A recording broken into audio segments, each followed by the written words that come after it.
1 Pierre chapitre 1er, nous allons lire le verset 22, à partir du verset 22.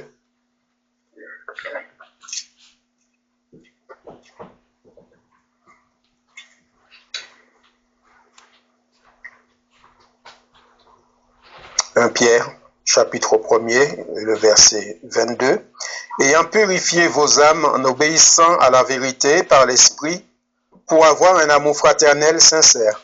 Aimez-vous ardemment les uns les autres, de tout votre cœur, puisque vous avez été régénérés non par une semence corruptible, mais par une semence incorruptible, par la parole vivante et permanente de Dieu. Car toute chair est comme l'herbe et toute sa gloire comme la fleur de l'herbe. L'herbe sèche et la fleur tombe, mais la parole du Seigneur demeure éternellement. Et cette parole est celle qui vous a été annoncée par l'Évangile. Amen. Amen. Ce matin, je voudrais vous parler de cette semence justement incorruptible. Cette semence incorruptible, donc, qui n'est pas susceptible de se corrompre, ni se décomposer. Et c'est une semence qui dure.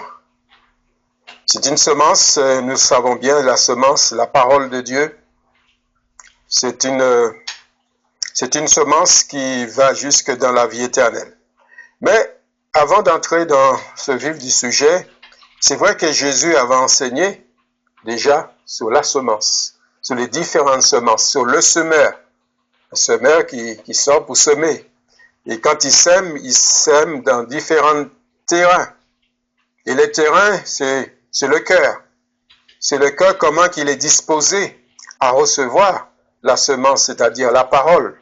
Et si nous imaginons cela, et nous le savons peut-être que vous qui ne savez pas, nous sommes en Normandie, je pense que nous sommes en contact de la terre, nous voyons les agriculteurs comment quand ils travaillent le terrain, quand ils labourent, c'est pour un but bien précis tout simplement, parce que ils vont pas au printemps ou même avant semer les graines comme ça, il faut y avoir toute une préparation. Et pour la vie spirituelle, c'est pareil. Quand nous écoutons la parole de Dieu, nous allons le développer, le découvrir. Il y a plusieurs terrains qui se présentent. Mais vous remarquerez une chose, c'est que la semence, elle est bonne. La semence, elle est incorruptible. La semence, elle est pure. La parole de Dieu n'a rien à dire là-dessus, frères et sœurs. C'est nous, les hommes, qui essayons de modifier, d'interpréter ce que Dieu n'a pas dit, plus ou moins, parce que il faut pas, la parole de Dieu, on peut le faire dire tout et n'importe quoi. Bien sûr, quand l'Esprit de Dieu est là, il arrête tout. C'est lui qui communique à notre cœur. Mais si nous agissons d'une façon charnelle, de notre propre personne, nous pouvons dire à la parole de Dieu ce qu'il ne veut pas dire. La parole de Dieu n'interprète pas sur le plan intellectuel. La parole de Dieu ne reste pas là. La parole de Dieu descend là. C'est le cœur. C'est quand Dieu il se manifeste, il manifeste c'est pas que Dieu n'aime pas les intellectuels ni les gens qui ont des grandes études, mais ce que je veux dire, c'est aux yeux de Dieu, c'est pas ça. C'est dans le cœur. Sinon, ce serait pas juste. Vous imaginez quelqu'un qui n'a pas cette faculté de retenir, d'apprendre, donc il sera exempt du salut. C'est pour cela que Dieu est un Dieu juste et équilibré, équilibre dans tous les domaines. C'est pour cela que la semence, quand il est semé, et nous le savons que la bonne semence, la parabole du semeur que Jésus parle bien, nous trouvons cela dans Matthieu 13, et peut-être vous allez lire chez vous, mais dans Matthieu 13 et tous ces versets suivent, nous sommes sortis pour semer de la bonne semence. De la bonne semence. Dieu est parfait, frères et sœurs, dans tout ce qu'il fait. Tout ce que Dieu fait est parfait. Même si parfois, il y a des choses qui arrivent que nous voyons, que disait, mais nous ne le disons pas avec nos voix, mais nous le pensons tellement fort de l'intérieur. Qu'est-ce que j'ai fait au Seigneur? Pourtant, je le suis, je marche avec lui, et pourtant, qu'est-ce qui m'arrive? Parfois, c'est des questions que nous pouvons nous poser. Mais Dieu est parfait. Il est juste dans son jugement. Et sa parole est bonne et suffisante pour chacun. Nous n'avons pas besoin d'autre chose. Nous avons la parole de Dieu. C'est ça notre nourriture. C'est ça la nourriture de l'âme. L'âme, elle a besoin de la parole de Dieu. La parole inspirée. La Bible que nous possédons dans nos mains, frères et sœurs. Mais et le Seigneur, il parle à travers sa parole. Et si nous voulons qu'il nous parle, eh bien, tout simplement, il faut ouvrir la parole et lire la parole. Et nous voyons, le Seigneur va, les questions, peut-être les points d'interrogation que nous pouvons nous poser, le Seigneur va diriger les choses. N'oubliez pas que la parole de Dieu est vivante. Elle est vivante, cette parole. Parce que Dieu, c'est Dieu. C'est le Saint-Esprit, il peut nous sommes dans nos besoins, mais Dieu sait, il connaît nos besoins. Alors si nous faisons notre part, la part que Dieu attend de chacun de nous, serait-ce de l'ouvrir à la parole, de la lire et de la méditer, eh bien le Seigneur nous parle à travers cette parole. Et il répond aux besoins de nos cœurs, de nos attentes. Amen. Et que c'est vrai que Dieu est parfait. Et c'est ça qu'il faut, je voudrais que nous le retenions aussi, il est parfait dans tout ce qu'il fait, et juste. Donc, quelques exemples des terrains de cœur, des terrains que cette semence peut être semée. Et nous allons voir, j'ai intitulé cela mauvaise terre, c'est-à-dire une terre non préparée, un terrain non préparé, dans différents endroits difficiles. Et quand dans Matthieu 13, verset 5, il nous a dit, une autre partie tomba dans les endroits pierreux, et elle n'avait pas beaucoup de terre. Elle leva aussitôt parce qu'elle ne trouva pas un sol profond. Et quand nous voyons que Jésus a donné cette parabole, il y a aussi quelques versets plus loin, Jésus a donné aussi l'explication de cela. Et l'explication de ce fait, au verset 13, au verset 20 du Matthieu chapitre 13, celui qui a reçu la semence dans les endroits pierreux, c'est celui qui entend la parole et la reçoit aussitôt avec joie. Il entend la parole, il la reçoit. Et pourtant, il est tombé dans un endroit pierreux. Donc, on peut même écouter la parole de Dieu. On peut recevoir une bonne semence sans pour autant qu'elle atteigne son but final dans un cœur. On peut l'écouter, on peut l'accepter, on peut être réjoui. Dans une réunion, on peut dire si c'était merveilleux. Et donc, c'est comme, je ne sais pas, moi j'imagine toujours cela, des grains de blé, même un petit peu de terrain, même sans terrain, avec de l'eau, il peut pousser. Il peut pousser. Pousser, oui, il entend. Donc la foi ne peut pas naître, ni même se développer dans ce cœur, car il n'a pas assez de profondeur. C'est ça que le Seigneur Jésus a souligné, justement, dans l'explication de cela. Donc, pas assez de place. Pas assez de place, je dirais, pour permettre à la racine de se développer. De se développer. Vous savez, quand on reçoit la parole de Dieu, eh bien, il faut qu'il y ait la nourriture de Dieu nous donne tout ce que les éléments que notre âme a besoin. Et c'est vrai que plus que ça pousse, la foi, notre foi augmente, et il y a de la racine qui est là.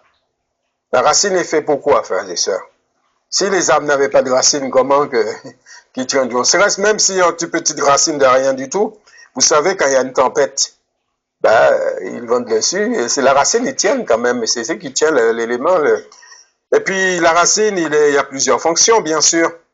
Il pioche, enfin, je vais dire, il puise la nourriture, l'eau, les éléments qu'il faut pour l'arbre, etc. Et cette racine-là, quand il tombe dans cet endroit pierreux, c'est vrai, nous pouvons retenir, il a reçu cette semence. Il a reçu cette semence, mais il n'avait pas assez de profondeur pour se développer. Mais il n'a pas de racine, comme il est dit l'explication de Jésus, Matthieu 13, verset 21. Mais il n'a pas de racine en lui-même et il manque de persistance, de persévérance et aussi de continuité. Et dès que survient une tribulation ou une persécution à cause de la parole, il trouve une occasion de chute. Bien sûr, dans la vie de l'enfant de Dieu ou dans la vie de la personne qui s'approche de Dieu et qui, s'il reçoit justement cette bonne semence, mais le terrain n'est pas préparé en conséquence pour permettre de se développer. Bien sûr, il y a un bourgeon, on pourrait dire, qu'est-ce qu'on pourrait dire, il y a un effet de vie, mais tout de suite, on voit que cela prend fin parce qu'il n'y a pas de profondeur.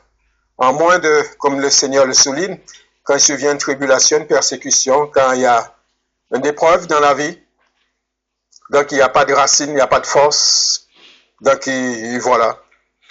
Et je voudrais aussi dire ce terrain, tout simplement ce cœur, il n'était pas disponible pour Dieu. Ce cœur tout simplement n'était pas disponible pour Dieu. Il y a aussi un autre terrain que j'ai souligné, c'est que le semeur, qu'il est toujours dit, le semeur a semé, toujours à semer la bonne semence, parce que cela ne vient pas de la semence, cela ne vient pas de la parole de Dieu, frères et sœurs. Parfois nous disons, enfin, quand je dis nous disons, je fais partie aussi, cette parole, elle est dure. Nous ne le disons pas avec la bouche, mais ça se passe là-dedans. Cette parole est dure à retenir, c'est vrai, dure à recevoir. Et pourtant, la parole de Dieu. Vous savez que même les disciples, même c'est au temps de Jésus, ils ont dit, le Seigneur, cette parole est dure aussi. Hein. Eh oui, hein, elle est dure à entendre. Et pourtant, c'était la vérité, frères et sœurs. Vous savez que moi, j'ai toujours aussi imagé cela, parce que le Seigneur, il apporte toujours, il soigne le cœur, il nous soigne. Et je me dis toujours que quand il y a une plaie, qu'on veut la soigner, à un moment donné, même en le soignant, on a mal. Ça fait mal. Mais c'est pour notre bien. C'est pour notre bien. Si vous ne voulez pas avoir mal, vous laissez la plaie comme ça, elle va s'infecter. À un moment, il faut la soigner. Et justement, le Seigneur, parfois, le Saint-Esprit, nous soigne. Il voit ce côté, peut-être que nous dévions. Il nous redresse. Et même, on parle de la parole de Dieu, nous parle de l'émondage pour la vigne, la tailler. Je pense que c'est la saison, là, pour tailler les arbres, pour enlever les petites branches qui partent de droite et de gauche, pour donner plus de force, afin qu'au printemps, ça fleurisse, et puis qu'on puisse avoir des beaux fruits. Eh oui, nous sommes contents de manger les fruits, mais il y a toute cette préparation. Toute cette préparation, il y a tout sur le terrain, il y a toute cette préparation. Le terrain, il faut qu'il soit labouré. Et même, je ne sais pas si vous avez, pour ceux qui ont des jardins chez eux, mais avant de planter, il faut enlever les mauvaises herbes, peut-être. Après, il faut tourner. Il y en a même qui mettent du fumier, de tout ce que vous voulez, mais le terrain est préparé. Et ensuite, après, on sème ou on plante. Comme vous voulez, c'est pareil. La parole de Dieu et cette semence que vous entendez, que vous écoutez, c'est de semence, c'est la parole de Dieu qui a annoncé. Et comment notre cœur, notre foi, est-ce que notre cœur est réceptif à cette parole, c'est important. Donc, il dit un semeur sortit pour semer, comme il semait une partie de la semence, tomba le long du chemin. Les oiseaux vinrent et la mangèrent. Cette semence, on peut dire, les grains sont à découvert, parce qu'il tomba le long du chemin, où la terre n'a pas été labourée, la terre n'a pas été travaillée, où il est, quand je dis il est à découvert, c'est-à-dire que peut-être que les grains, donc ils sont, c'est pareil, ils sont visibles pour les oiseaux. S'ils voient les grains, ils vont aller les manger. C'est un peu ça. Donc l'explication de Jésus, tout simplement, dans Matthieu 13, 19, il dit, lorsqu'un homme écoute la parole du royaume et ne la comprend pas, le malin vient et enlève ce qui a été semé dans son cœur. Cet homme est celui qui a reçu la semence le long du chemin. Le long du chemin. Lorsque le cœur est fermé à la parole que nous entendons, et comme je disais, qui nous paraissent incompréhensibles, cette parole, il est impénétrable, il ne peut pas entrer dans le cœur, difficile à entendre. Parfois, quand le Seigneur nous parle, il nous reprend, eh bien nous fermons l'oreille. parce que nous ne sommes pas disposés à entendre ça. Ah oui, je passe par des moments difficiles et puis en plus cette parole, Seigneur, tu me le donnes. Mais non, il n'est pas bienvenu. Nous ne savons pas, frères et sœurs, c'est Dieu qui connaît nos vies. Et pourtant, cette parole, le Seigneur veut que nous l'entendions. Parce qu'il sait, il connaît nos cœurs, il sait le pourquoi. Donc, c'est vrai que difficile à entendre, cette semence est restée à la surface. Il n'est pas pénétré dans le cœur. Il est resté à la surface. Et vous savez que quand il est resté l'ennemi de nos âmes et qui est l'ennemi de Dieu, c'est le diable, c'est Satan, eh bien, il voit cette faille, eh bien, il pénètre. Il voit cette faille, il pénètre.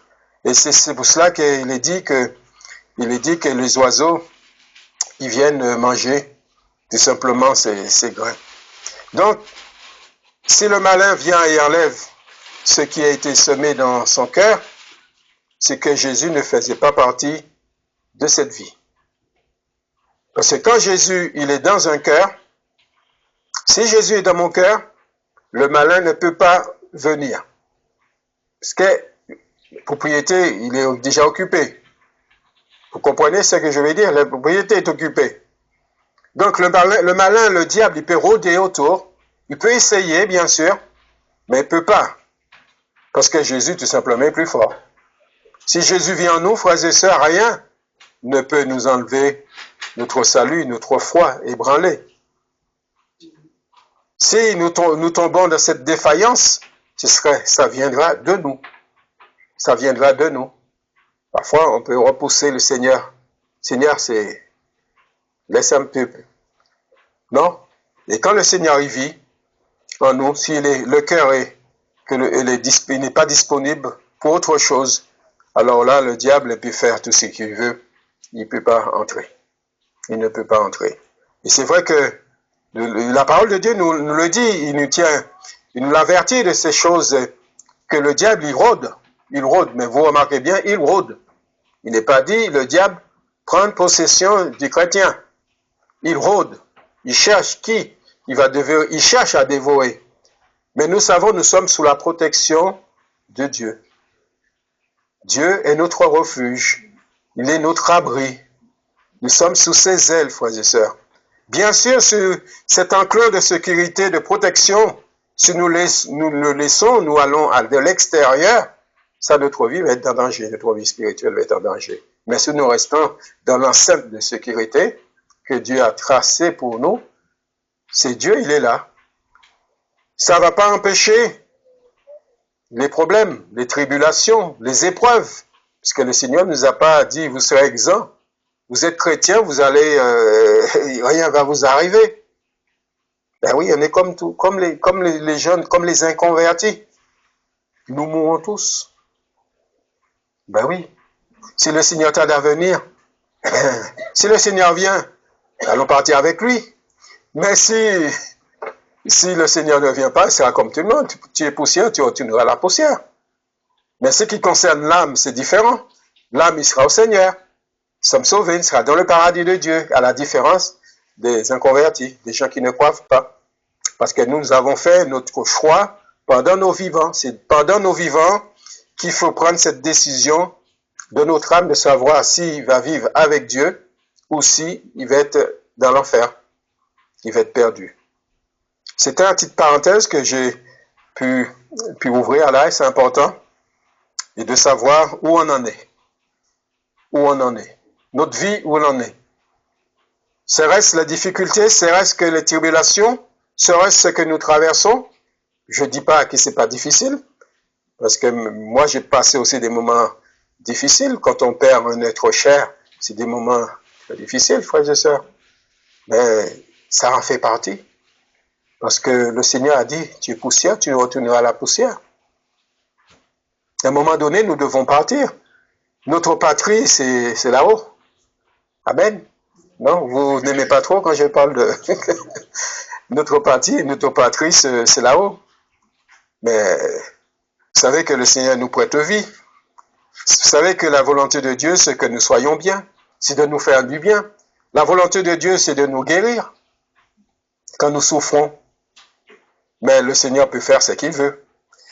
Et sa volonté pourrait être aussi de dire, voilà, mon enfant, ta mission est finie.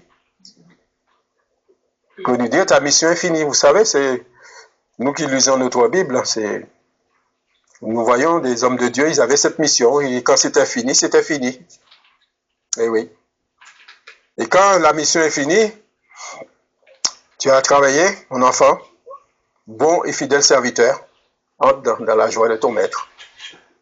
Voilà. Parce que nous, chrétiens, notre patrie, c'est là-haut. Nous ne sommes pas attachés à la terre, frères et sœurs. Nous vivons, le contexte, il faut vivre, il faut travailler pour manger. Il faut respecter les lois que Dieu a instituées. Même, il nous incite à respecter les lois de notre pays, les autorités et tout cela. Et les chrétiens, nous devons montrer cet exemple. Nous devons avoir cet exemple aussi, notre témoignage de vivre dans ce monde. Mais nous ne sommes pas du monde. Amen. Amen, nous sommes de passage. Vous savez, nous l'avons lu, hein, avant, nous étions comme ça, nous étions jadis. Mais maintenant, nous sommes enfants de Dieu. Amen. Nous sommes enfants de Dieu. Et ça, c'est pour nous encourager, même si nous traversons des moments difficiles et pénibles, ce que le Seigneur ne nous a pas caché, frères et sœurs, mais comme je disais il n'y a pas longtemps aux frères et sœurs de Pont-de-Mer, c'est que quand nous observons le temps, peut-être qu'une somme, il y a l'orage, le nuage, mais j'ai toujours espéré le beau temps. Et quand le beau temps il revient, et quand le soleil revient, ben, je suis content. Amen. Parce que j'aime le soleil. Non, vous n'allez pas penser le contraire quand même. Mais c'est ça. Spirituellement parlant, c'est ça. Parce que les nuages, le mauvais temps, les orages, ça ne va pas durer, ça. C'est un passage. Parce qu'il y a le beau temps aussi. Il faut pouvoir aussi saisir quand les beaux temps sont là. Le Seigneur nous donne des moments de joie. Amen. Le Seigneur nous réjouit notre cœur. Mais il y a des éléments de notre vie que nous devons passer. Il y a des choses à franchir, des obstacles.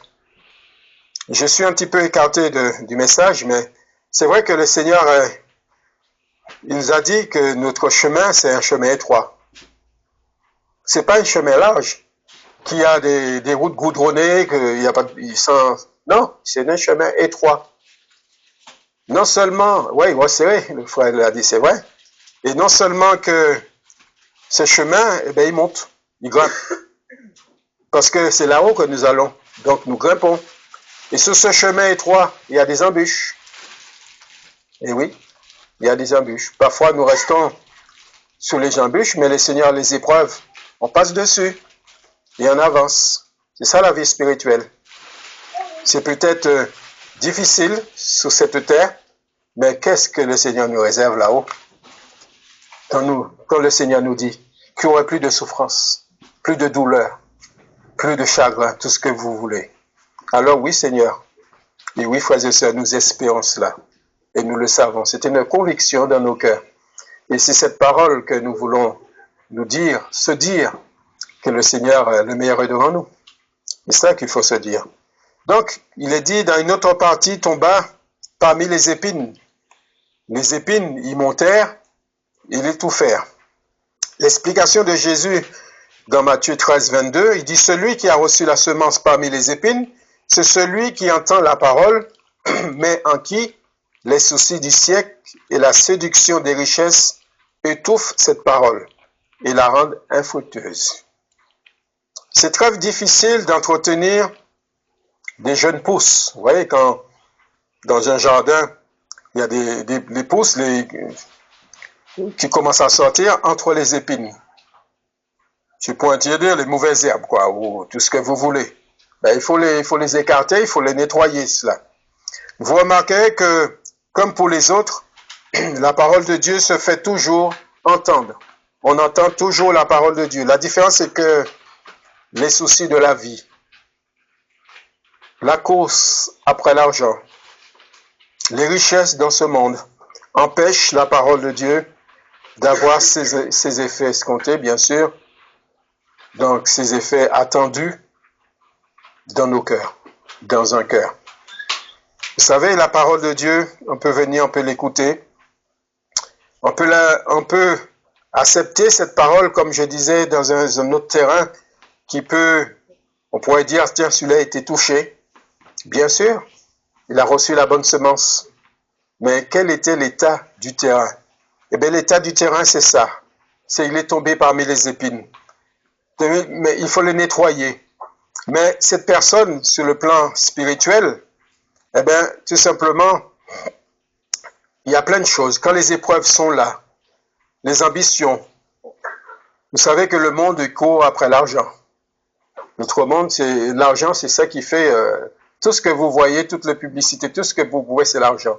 Les attirances, c'est de l'argent. Ils veulent nous faire gagner de l'argent. Vous voyez même à la télévision, vous allez gagner 100 000 euros pendant tant d'années. Mais je dis, mais ils ne sont pas en déficit. Hein? Gagner tant d'argent.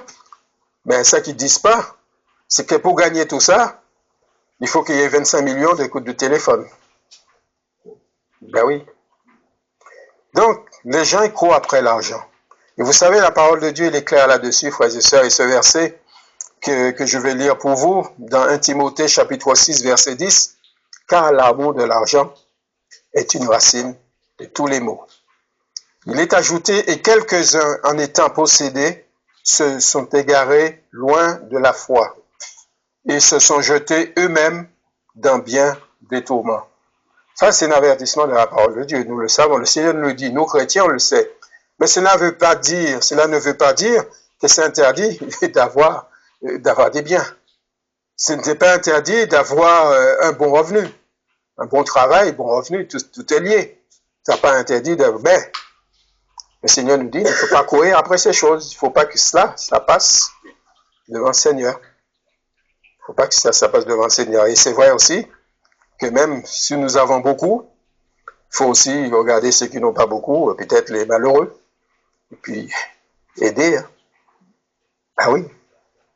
Parfois, j'ai du mal à recevoir que mon compte en banque il est garni, et puis à côté de moi, pas loin, il y en a qui meurent de faim, frères et sœurs.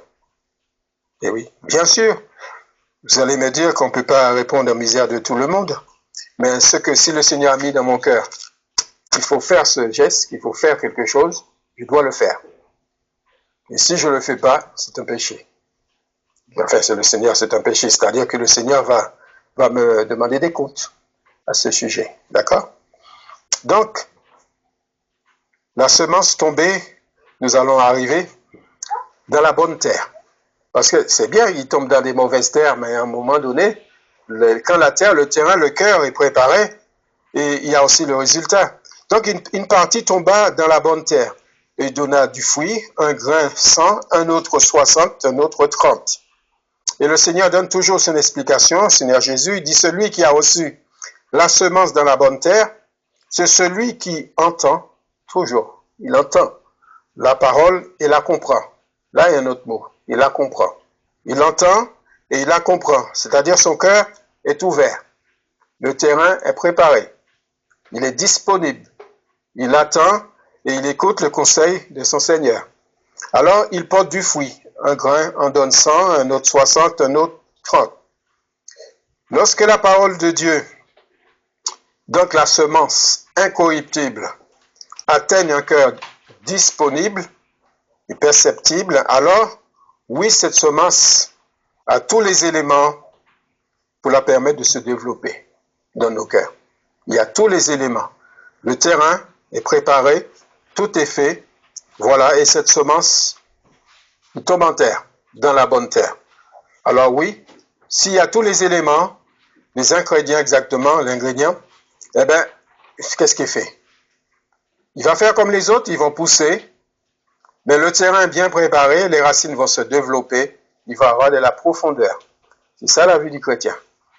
Amen. C'est ça qui a été notre vie. Notre terrain, notre cœur, quand nous sommes approchés, nous avons accepté Jésus-Christ dans nos vies. Nous marchons pas à pas. Ça ne veut pas dire que quand au début de notre conversion, non, nous sommes au début. Nous avons progressé, nous continuons à progresser. Dans le Seigneur, amen.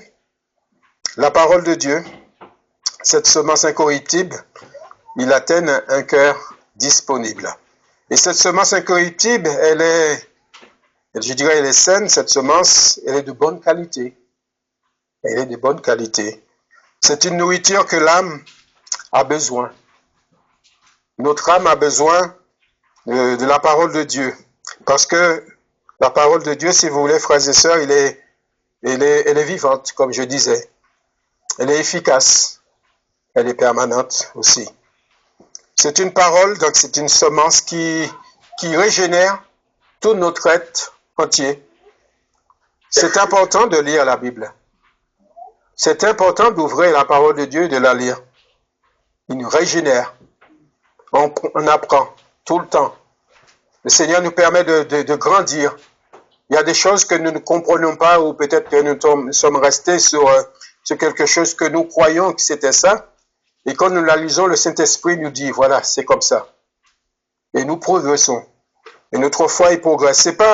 Notre foi, il ne progresse pas de ce que nous allons voir, autre que la parole de Dieu, parce que notre foi, il grandit selon la parole de Dieu. Nous ne l'oublions pas la définition de la foi, ce qui vient de ce qu'on entend de la parole c'est de Christ. C'est cette parole qui permet à nos foi de grandir.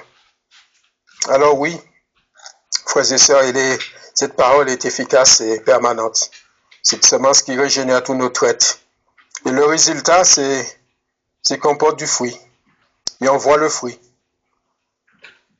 Elle donne du fruit, un grain 100, un autre 60, un autre 30. Et vrai, il y a une parole que j'ai aussi soulignée pour ce matin, c'est Jésus qui disait, c'est Jean-Baptiste plutôt exactement, produisez donc du fruit digne de la repentance. Quand il dit produisez du fruit digne de la repentance. Vous savez, quand on rencontre le Seigneur, il y a le fruit, nous voyons le fruit. On dit toujours, attends, nous allons voir, attends de voir le fruit, de voir le comportement, de voir le changement. Parce que quand on reçoit Jésus dans sa vie, quand il touche un cœur, on voit le fruit. Amen. On voit cette transformation. J'étais comme ça avant, je suis plus comme ça. Avant, après. Donc il y a un changement. Et c'est Jésus qui fait le changement dans nos cœurs. Parce que nous avons accepté. Le terrain est préparé. Et le reste, c'est lui qui le fait, frères et sœurs.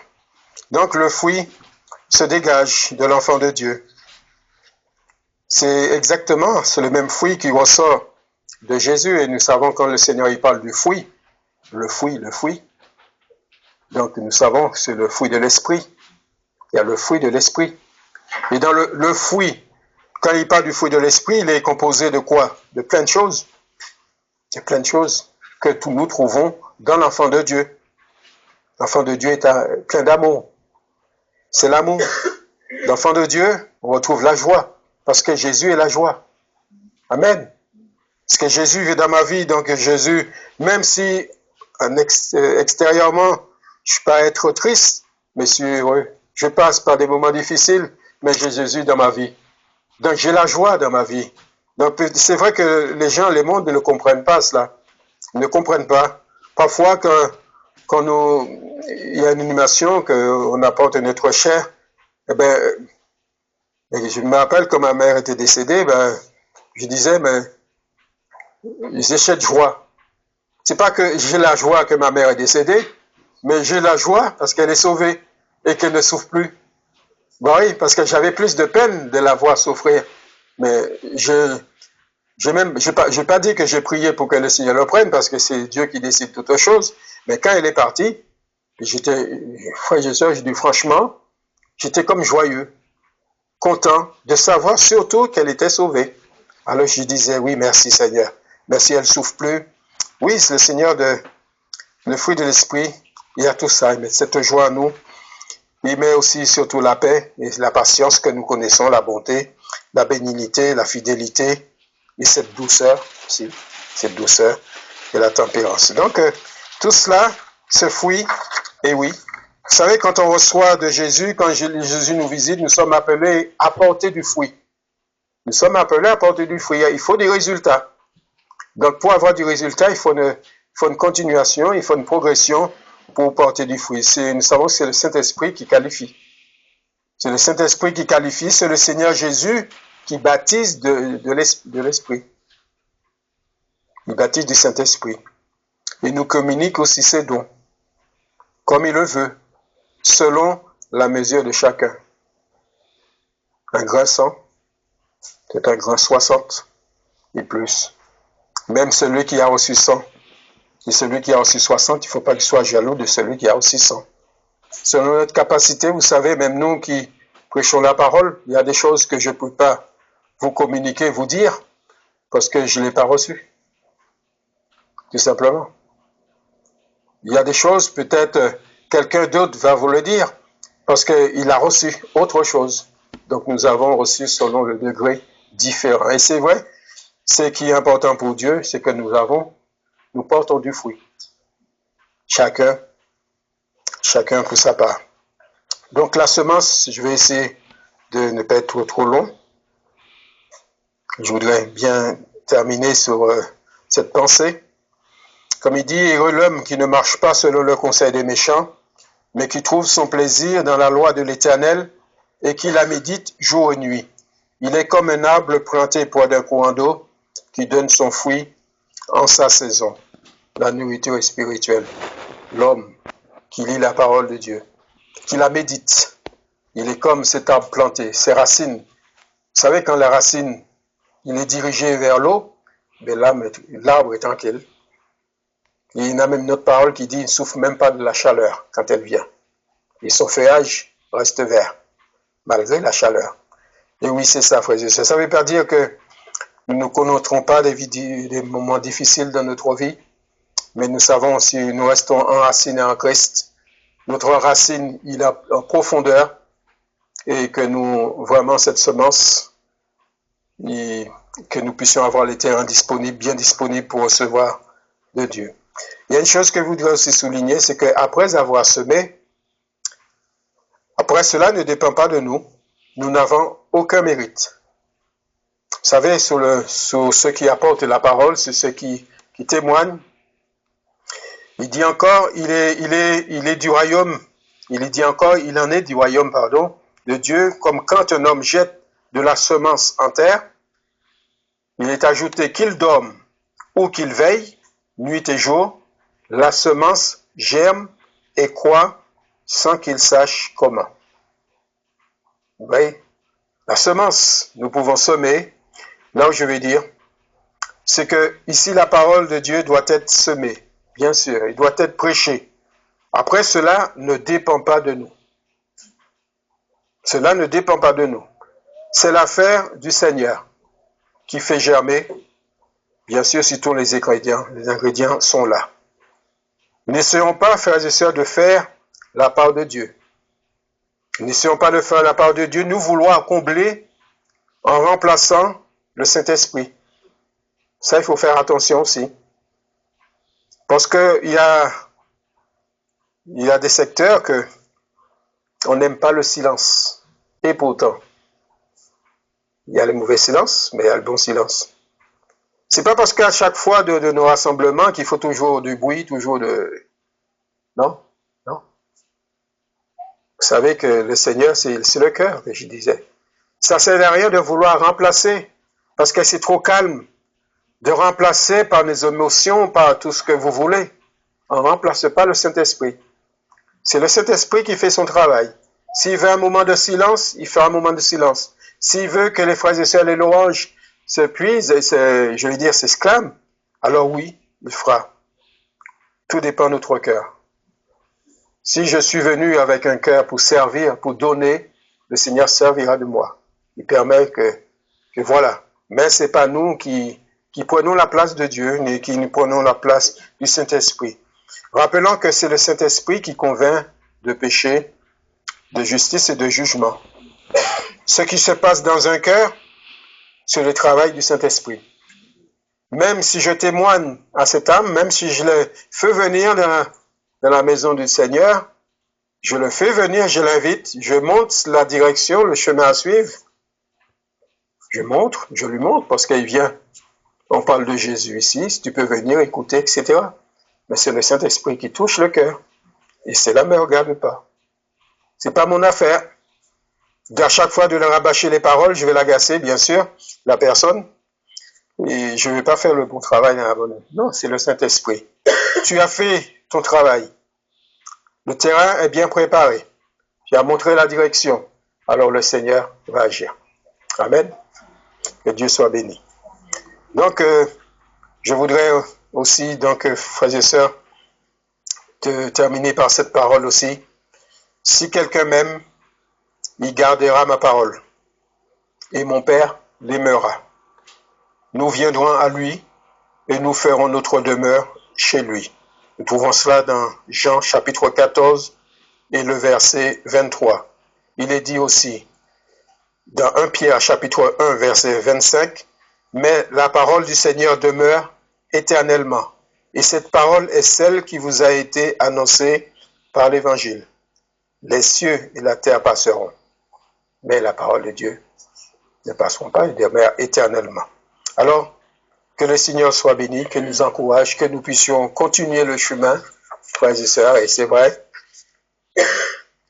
je ne dis pas que c'est facile, le Seigneur ne l'a pas dit non plus, mais courage et continuons ce chemin.